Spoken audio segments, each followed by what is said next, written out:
Assalamualaikum warahmatullahi wabarakatuh. Terima kasih telah mengikuti channel ini. Jangan lupa like, share, dan subscribe ya. Pada pembelajaran kali ini, saya akan menjelaskan tentang perhitungan delta H reaksi menggunakan beberapa metode. Tapi fokus pada pembelajaran kali ini, saya akan menjelaskan tentang hukum Hess.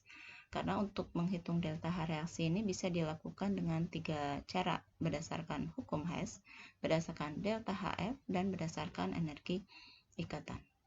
Nah, perhitungan delta H reaksi dengan cara hukum Hess ya bisa dilakukan dengan 3 cara juga ya, dimana dengan cara eliminasi, kemudian cara siklus, dan cara diagram.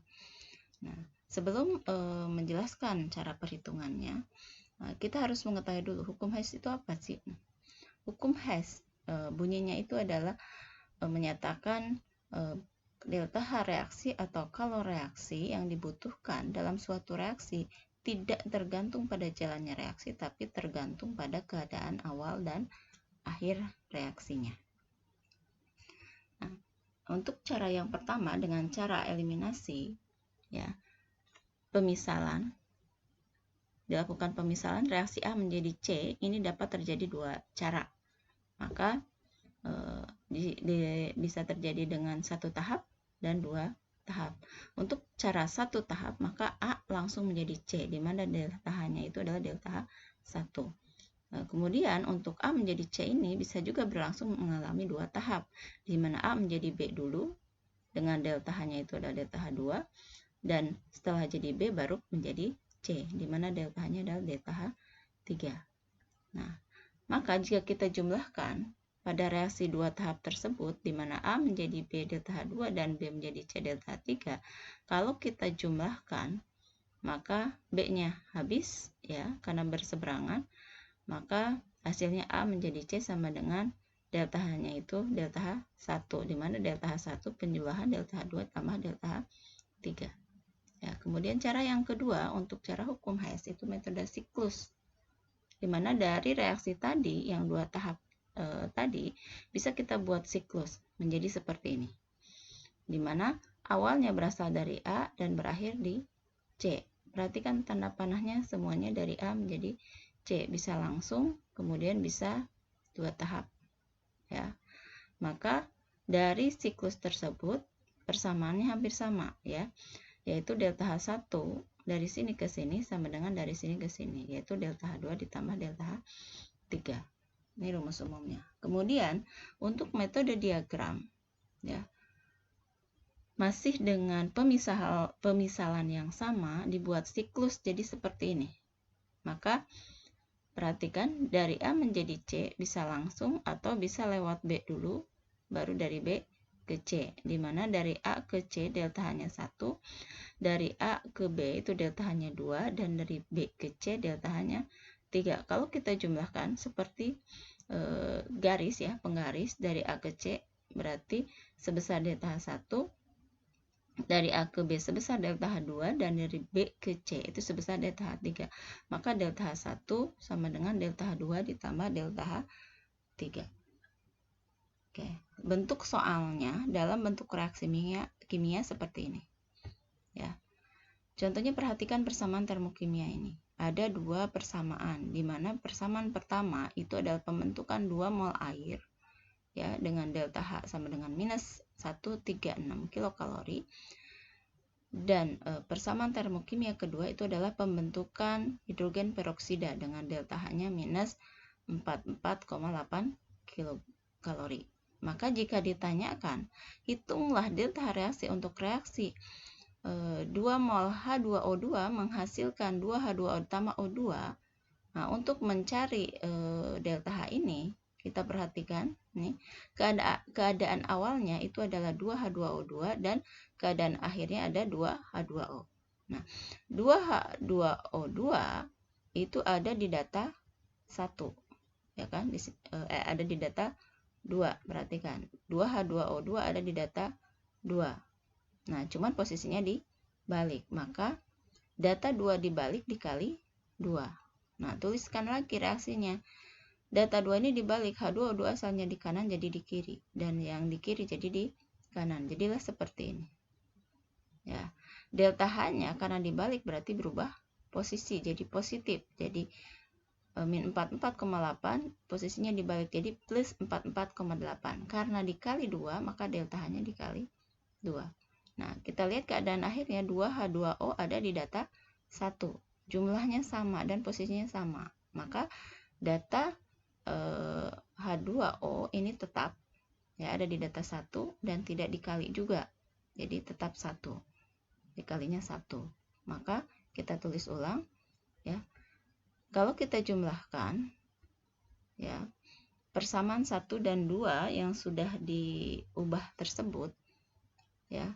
Kita lihat H2 di sini ada di kiri, di sini H2 juga ada di kanan dengan jumlah yang sama, maka saling menghabiskan. Ya, sementara O2 di kanan ada 2, di kiri ada 1, maka yang kiri habis, yang kanan tinggal 1. Ya. Maka hasilnya, perhatikan, hasil akhir reaksinya sama seperti yang ada di pertanyaannya. Nah, cuman kalau di pertanyaan belum ada delta H, sementara yang di sini sudah ada di delta H-nya. Karena tinggal kita jumlahkan, dapatlah minus 46,4 kilokalori. Ya, ini. Nah, ini adalah cara eliminasi. Ya, walaupun sebenarnya kalau cara cepat itu bisa saja data 2 dibalik kali 2, tulis seperti ini. Sebenarnya reaksi tidak usah ditulis. Data 2-nya H2O-nya ada di data 1 tetap. Maka tinggal data 2 dibalik kali 2 ditambah data 1, dapatlah seperti ini. Ya, itu kalau cara cepatnya ya. Nah, dari hasil seperti ini, maka delta H reaksi untuk 2H2O2 menghasilkan 2O ditambah O2 sebesar minus 46,4 kilokalori. Ya. Contoh berikutnya dengan soal dalam bentuk siklus. Ya. Perhatikan diagram siklus energi berikut. Ya, terdapat siklus energi seperti ini. Perhatikan. Ya, jadi untuk awal ada di sini tanda panah. Ya, sementara akhir ada di sini. Ya, ya tanda panah dari sini ke sini, dari sini ke sini. Maka awalnya ini, akhirnya ini. Maka dari sini ke sini harus sama dengan dari sini. Berarti delta H1 sama dengan delta H2 ditambah delta H3. Ya, maka jawabannya persamaan umumnya X sama dengan delta H2 tambah delta H3. Ya.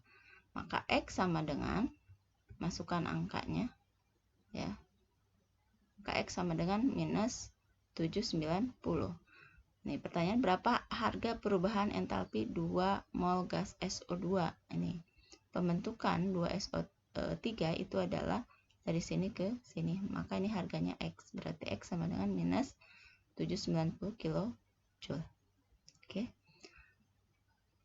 Bentuk soal yang terakhir untuk hukum Hess, yaitu dengan diagram entalpi. Perhatikan diagram entalpi berikut.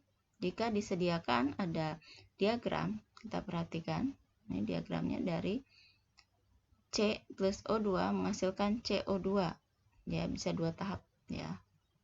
Nah, jika ada pertanyaan, berapa entalpi pembentukan standar karbon dioksida? Pembentukan standar berarti dari sini ke sini. Ya. Dari yang 2C ditambah 2O2 menghasilkan 2CO2. Cuma di sini kalor pembentukan standar berarti hanya 1. Berarti dari data sini ke sini ini setengahnya. Maka jawabannya ini yang ditanyakan ya. Jadi itu adalah setengah delta H1. Maka delta H1 dari sini ke sini sama dengan delta H2 ditambah delta H3. Ya, ini delta H1-nya. Nah, kita masukkan angkanya. Delta H1 sama dengan minus 222 kJ ditambah minus 566 kJ. Hasilnya adalah minus 788 kJ. Maka delta H1 ya sama dengan minus 788 kJ, tapi untuk pembentukan standar itu adalah setengah delta H1.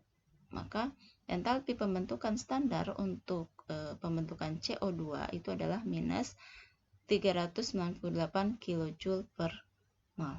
Ya. Demikian pembelajaran mengenai materi perhitungan delta H reaksi berdasarkan hukum Hess. Ya. Ikuti terus channel ini untuk mempelajari materi kimia yang lainnya. Terima kasih. Assalamualaikum warahmatullahi wabarakatuh.